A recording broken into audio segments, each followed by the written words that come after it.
if two dogs are, in the middle of fighting to the death, of course I'm going to shout. I'm not going to, offer a treat. Yes. The Pet Health and Happiness Podcast from Bella and Duke, keeping you at the cutting edge of pet nutrition, behavior, and health with expert interviews, mythbusters, and more to ensure your pet lives a long, happy, healthy life. We are talking about how to super train your dog with Nick and a natural approach to training. Now, what I know from Nick, and this is a budding relationship, but Nick never ceases to impress me because he always has some key perception points. Now, what do I mean by that is he looks at things from a very different angle and has an uncanny knack of being able to tease out the crux of the issue. So every time I've spoken to Nick or with Nick or listened to him, he's always shared something where I've gone, oh, wow. I wish I'd have thought of that earlier, but no, of course, he's already thought of it. So listen up. Nick's going to share with us some insights.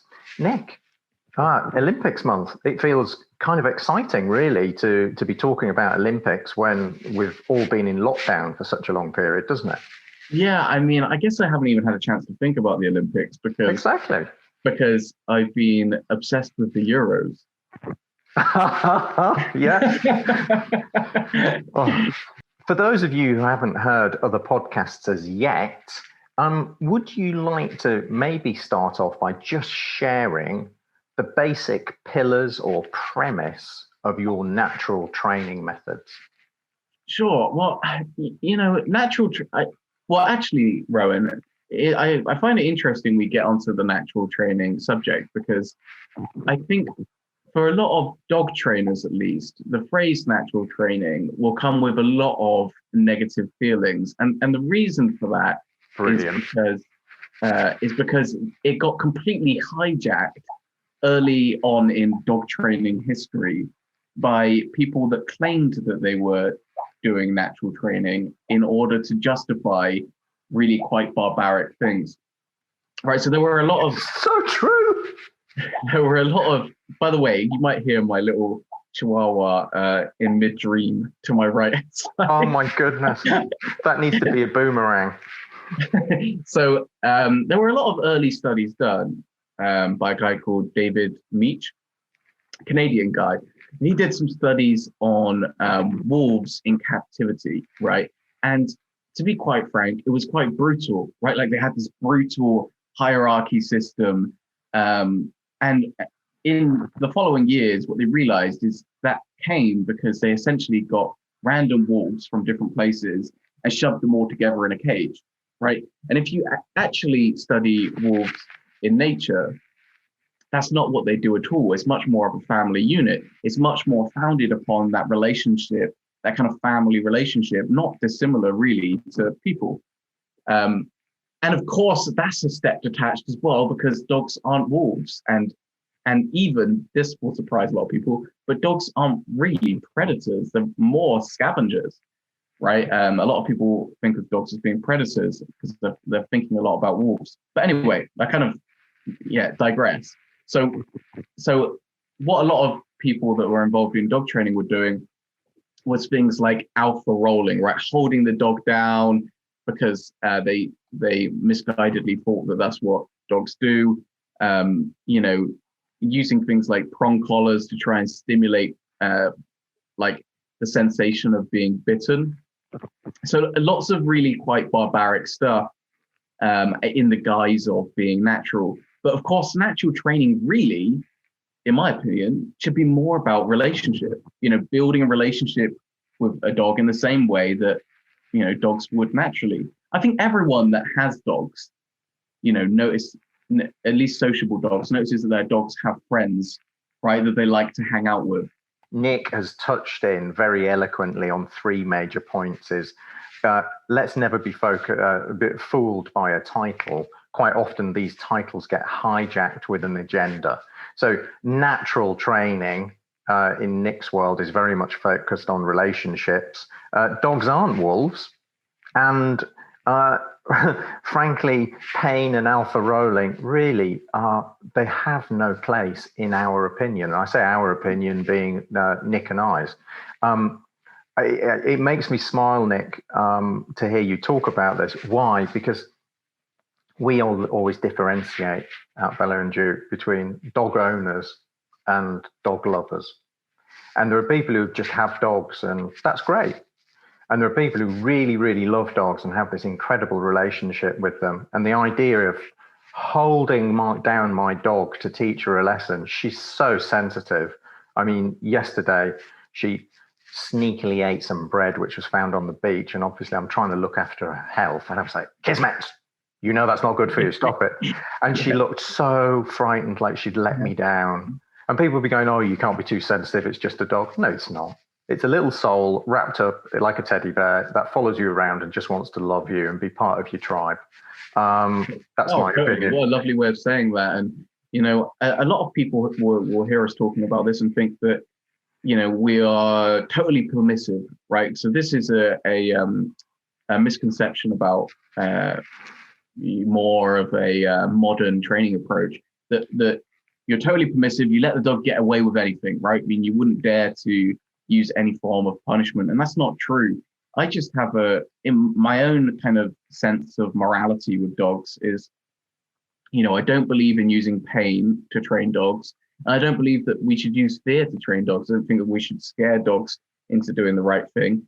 So in terms of what options that leaves for, you know, guiding our dogs, in terms of punishment, probably the most frequent punishment that I tend to use with dogs is things like timeouts, right? Which is kind of the dog equivalent of the naughty step, or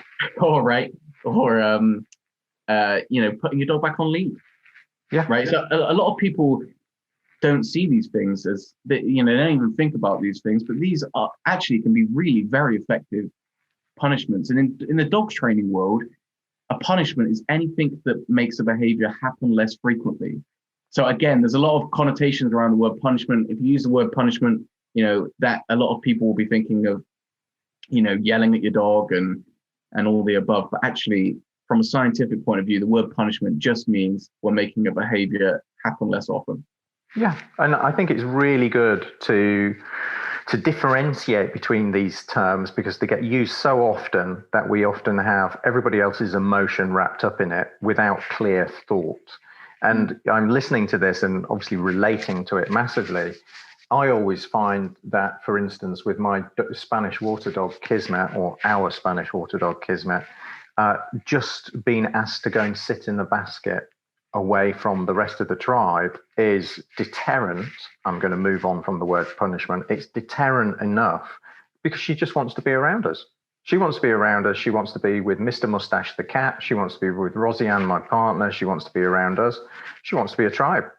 And the idea of being separated from us, even if she's watching us through the window, is really enough. And moving it on, I'd love to hear your views on this, Nick. I think there's far more to be gained by incentivizing and creating a bond with your dog than by punishing, because people obviously move away from pain towards pleasure or towards love, or whichever way you want to explain it.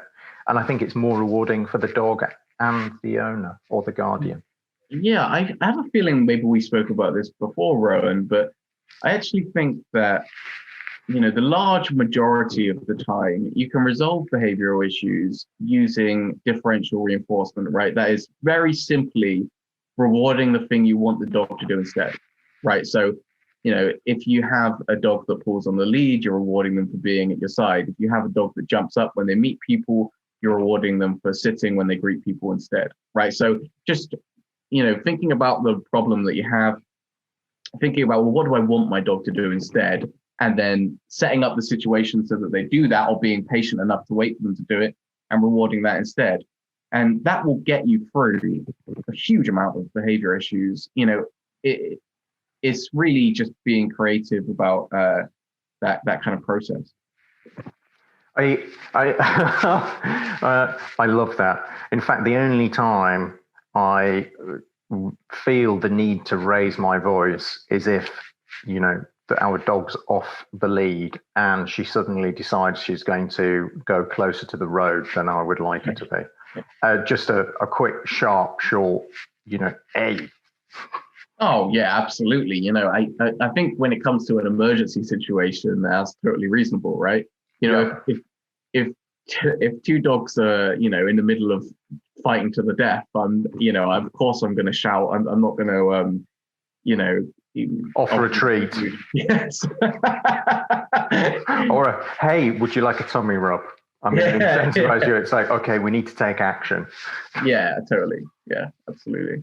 Yeah, absolutely. I was swimming the other day and Kismet obviously thought she needed to rescue me. And at 14 kilos, she's not going to do a lot of rescuing. And she was trying to jump into something like probably 5 or 6 feet waves. And I had to shout to her on the beach. And she looked so admonished. But that just shows you basically the bond these animals have with us. And that they're hardwired to want to protect us, to look after us, to love us, and to receive all of that in return. Yeah, absolutely. And, so I guess it raises the question, like, how do we build a relationship with a dog? Especially a dog that you've recently got, or a dog that is very nervous of people, right? And I work with dogs that are like that very, very frequently. And I always find that the activity doesn't matter so much as whether the dog is having a good time, right? Yeah. So sometimes people will say, hey, you should do this for relationship building. You should do this, or whatever. I actually don't think it matters. I just think it matters that the dog is enjoying the activity that you're doing with them, right? So I remember we've got one dog that comes to classes called Casey. And Casey came over from Ireland and she was terrified of people. And actually, she was just pacing constantly because she was so nervous. She's a little spaniel. And I remember talking to her owner, and we started doing just random things like tricks. We used a target stick, which is just a big stick with a red ball on the end, and started teaching her to touch that. And that made a ginormous difference to her relationship with her owners. But it wasn't a case of there's nothing special about the target stick. Right. It's just the fact that she was doing something, she was getting rewarded, and she was having a good time. And of course, she's going to associate having that good time with people. It's like when dogs come to classes, they're really excited about coming to classes. And that's because we've created a positive association with coming to classes. Right. And sometimes you'll see this with the clever pet shops. Right, like the clever pet shops that when your dog comes in, they give the dog a biscuit, right? And then the dog is constantly pulling to go into the pet shop. So, if they go in the pet shop, then they're going to get a biscuit, right? So they've created a positive association. Or maybe even more relatable one is what happens when you open the cupboard where you keep the dog's food, or the freezer, or whatever it is, right? Wherever you keep your dog's food. They get really excited because they know that something good is about to come. Or you can pick up your dog's lead or whatever, right? That's because you've got a positive association. Yeah. The flip side being to that is Mr. Mustache, the cat, got stuck inside the fridge the other day. He was so excited to see his raw food in there. And I closed the door, not realizing he'd actually climbed in the fridge. He's not done that again this week. So, yeah. But yeah, positive association. I just heard it. It was like, oh my goodness, cats in the fridge. Yeah. I mean, scientists and people that are into behaviorism will, in the effort not to ascribe too much emotion to the dog, which of course we can do because we're not looking from a scientific perspective, they call it a positive emotional response. Yeah. I.e., the dog. Well, a scientist would never say this, but the dog seems happy, right? The dog is happy with the experience. And when I'm working with dogs that have anxiety or fear, especially those that show aggression, we're very much attuned to that. We start off with a negative emotional response like aggression or fear or anxiety. and we're aiming for the positive emotional response. And we do that by creating positive association. So for example, when you see the thing that you're scared of at a distance which you can handle, good stuff happens, right? Yeah. And then over a period of time, we start changing the dog's response to being happy at seeing that trigger, as opposed to having negative emotions. I guess it's kind of like if there was someone on television, Rowan, that you really just didn't like, right? Whoever that person, for some reason, the first person that comes to my mind is Davina McCall, right? Poor Davina. There's anything wrong with Davina. Poor Davina. I mean, she could be a huge fan of this podcast, and you've ruined it forever. You've taken a positive emotional response and scientifically re-engineered it for Davina. So let's say, Rowan, that you had some kind of, you despised Davina for some reason, right? Okay.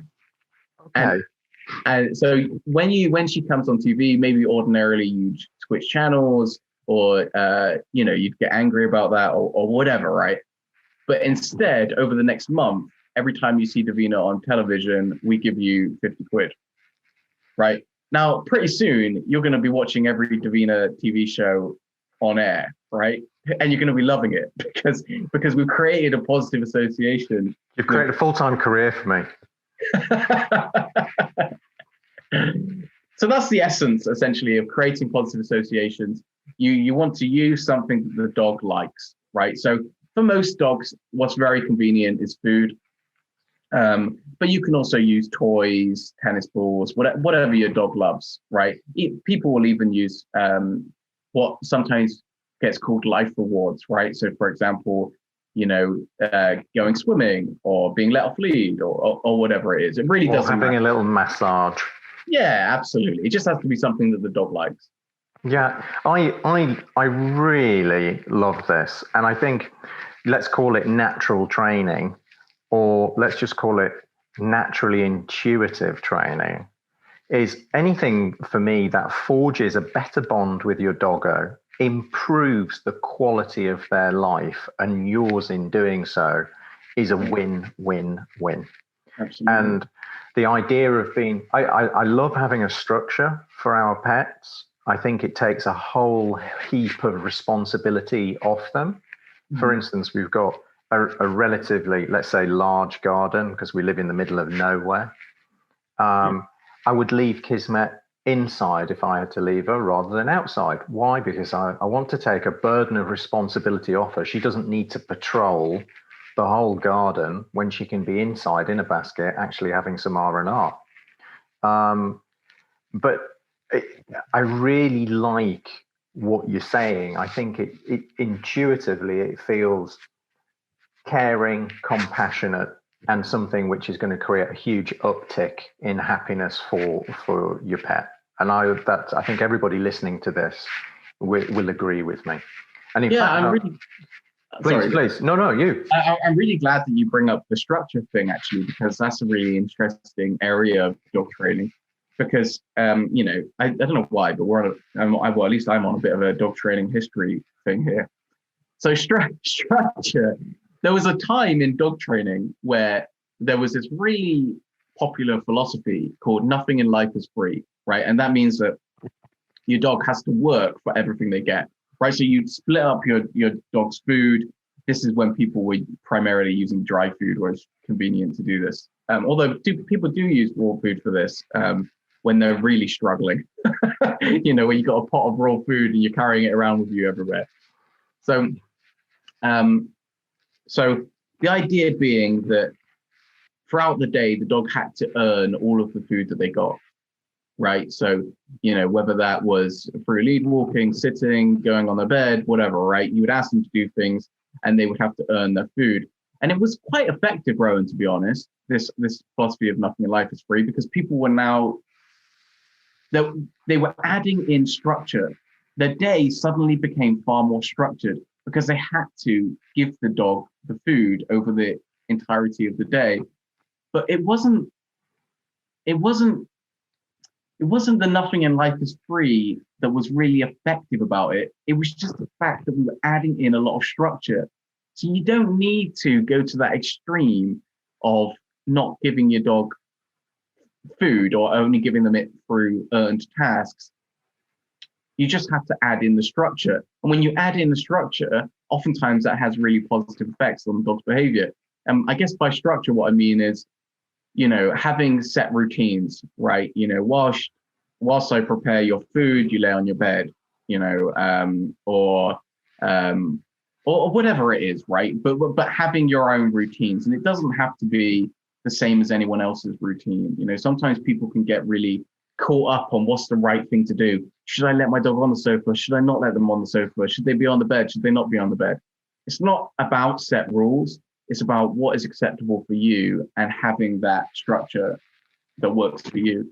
Yeah, I agree 100%. When I use the term structure, it's much more about what the dog is allowed to do, and what our boundaries are. So, for instance, she can come and jump on the bed with us, but she has to wait to be invited, and there has to be a blanket on the bed. Yeah. She's not allowed into the house after she's been to the beach until we've given her a bit of a wash outside.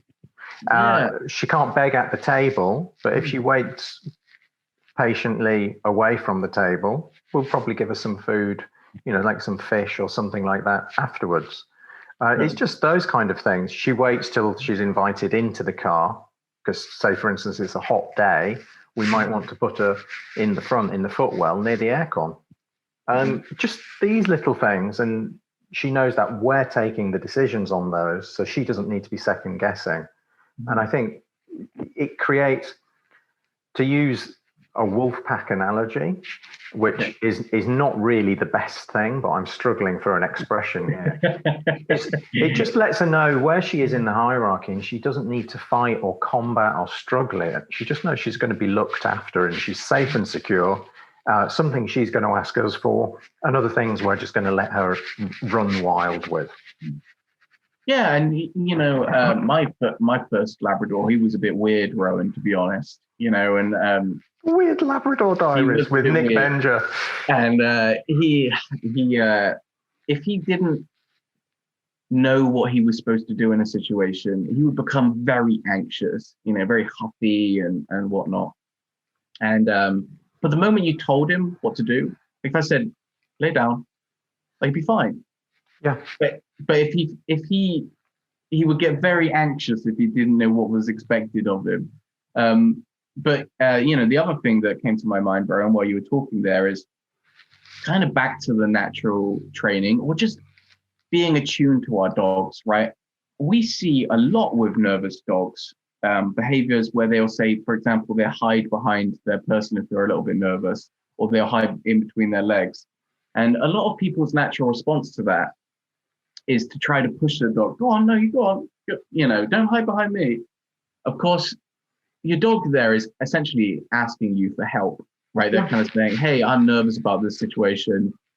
Help me, right? And what happens is people very well-meaningly don't help them and push them further into the situation. And then this nervous dog starts to realize that the only way they can get out of this situation is by scaring the people or the dogs or whatever off, using aggression as a strategy. So it's just interesting, being attuned to your dog's emotions and, what they need in a situation is really very helpful. If a dog feels like it can trust you to get them out of a situation when they're scared, then they're never going to have to use aggression, and you're going to have a much stronger relationship. Oh, this is beautiful. Gavel down. This is Nick Benger at his finest. Ladies, gentlemen, pets, kids, parrots, anything. Please listen up. I 100% endorse what Nick's saying here. I think fear and the fear response are really a last resort. And what we want to do is avoid hardwiring that as a default setting in our pets. When they look to you for help and reassurance, we're effectively their guardians. Although I do often look at many people and realize, understandably, that their pets are looking after them as much as we look after them. And really, if we can draw them out of that fear response with positive emotional responses, then we're opening a doorway to a better lifetime for the pets and for us. You see people getting stressed with their pets because the pets are stressed, and quite often their pets are stressed because they've run out of emotional cards to play, and they don't know any better. Yeah, it's really interesting. I remember having this conversation with a neuroscientist, Kathy Murphy, and I did a podcast with her, but when I was talking to her off air, we were talking about things that we feel like we intuitively know but haven't been proven by science. And she was talking about how she feels like, or she thought at the time that there was a connection between the person's emotions and the dog, right? So if the person gets upset, then that's going to have an impact on the dog's emotions. And if the person is going for a rough time, then the dog is going to start picking up on that, and they're going to be going through a rough time. And that seems very intuitive to us, but it wasn't really proven by science at the time. It was, she was talking about how like the actual neurochemistry seems to almost sync up, right? When you're close to each other, right? Among people as well, obviously there's that saying, isn't there, that you're the average of the people that you hang out with. I did see a study recently that confirmed that actually had showed that now. But it was funny because a few years ago, Kathy was telling me that exact thing, but at the time there was not evidence of it. Well, this is magic, because the people at HeartMath who do heart coherence, and they've been running studies probably for 40 years now, sometimes since the mid 80s.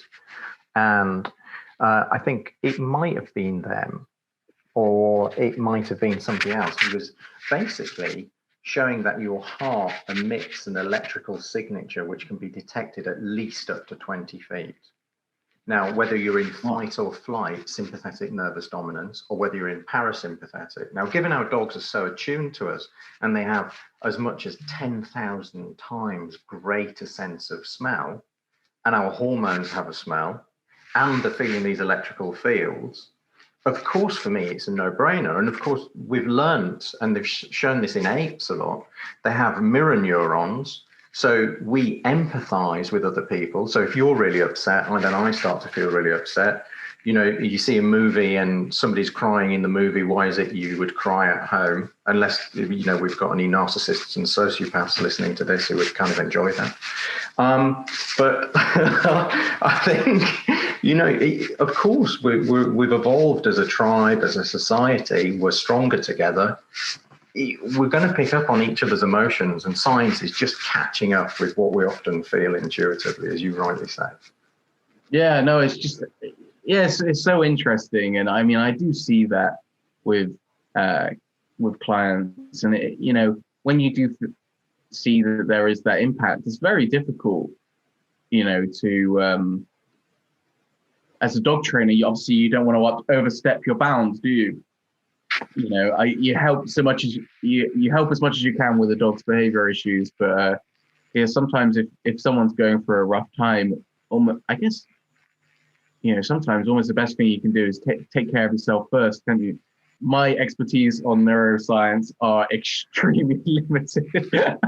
Oh, Nick, sorry, you're doing it every day. And for those of you who want to get in contact with Mr. Nick Benger, trainer extraordinaire, Hound Plus are doing an incredible job. I think there's probably a waiting list, but Nick, where can people find you? Yeah, sure. So if you are anywhere near Bristol, you're more than welcome to come along to our classes. You can find our website at houndplus.com. So that's HOUNDPLUS.com. Fabulous. Nick, I feel like we've almost stopped mid-flow and we're about to open another portal into another universe, as we often do. So I'm really looking forward to another episode with you. And I'd just like to extend gratitude from myself and from everyone listening. You always bring a really grounded and insightful perspective. So thanks for your time, and thank you for being you and inspiring everybody to live better lives with their pets. I appreciate you having me on, Varun. Thank you.